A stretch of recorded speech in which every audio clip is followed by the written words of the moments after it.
ఇకపై మీకు ఇష్టమైన ఫేవరెట్ సీరియల్స్ యొక్క ఫుల్ ఎపిసోడ్స్ యూట్యూబ్లో అందుబాటులో ఉండవు. కేవలం సన్నెక్స్లో మాత్రమే ఫ్రీగా చూడొచ్చు. పోనీ టీ తీసుకురానా? వద్దయ్యా, మీరేం వరీ అవ్వకండి. చిన్నయ్య ఇప్పుడిప్పుడే నార్మల్ అవుతున్నాడు. నా గురించి అర్థం చేసుకుంటున్నాడు. టైం వేస్ట్ చేయకుండా చదివితే చాలత్తయ్యా.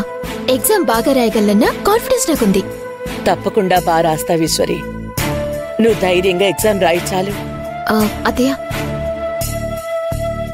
రేపు హాల్ టికెట్ వస్తుందని సంతోష్ గారు చెప్పారు. ఓకే, ఎందుకలా కంగారు పడుతున్నావు? అంటే అభిని రేపు కాలేజ్లో జాయిన్ చేయించాలి. నేను ప్రిపరేషన్లో ఉంటే తనతో ఎవరు వెళ్తారు అని గుర్తొచ్చింది. అంతేనా? నేనెళ్ళి ఆ పని చూస్తాను.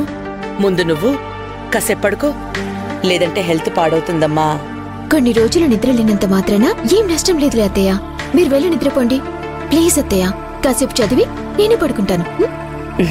సరే. అలాగే అత్తయ్య.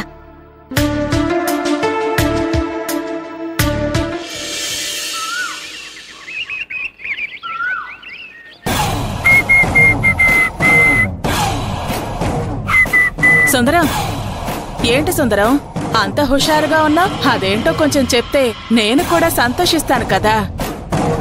అత్తయ్య, నువ్వు మావయ్య అనవసరంగా మందు ప్లాన్ చెప్పారు గాని నిన్న ఏమీ చేయకుండానే ఈశ్వరి నాతో రోజంతా ఉంది తెలుసా? అమ్మో, వీళ్ళు మళ్ళీ దగ్గరవుతున్నారన్నమాట. అర్జెంటుగా ఇద్దరి మధ్య మైళ్ల దూరం పెంచాలి. ఈషుని అనవసరంగా అపార్థం చేసుకున్నాను అత్తయ్య. ఈషుకి నా మీద ఎంతో ప్రేమ లేకపోతే నిన్నంతా నా దగ్గరే ఉంటుంది చెప్పు.